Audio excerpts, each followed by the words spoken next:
Здравейте! Правиме клипче относно употребата на печка в Volkswagen Passat B8. Тоест тук няма бутон REST, има бутон за печка.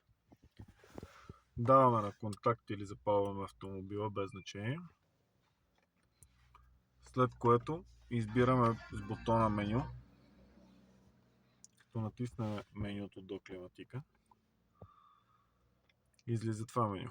За да настроим печката за отложен старт, избираме бутон печка, Adjust и тук имаме избиране ден и час. Като часа е на заминаване, кога искаме колата ни да е подгрята, а не кога да се запалва печката. За да го изберем, натискаме в горния край Activate. Сега вече сме настроили. Другия въпрос беше за автоматичното запалване на печката.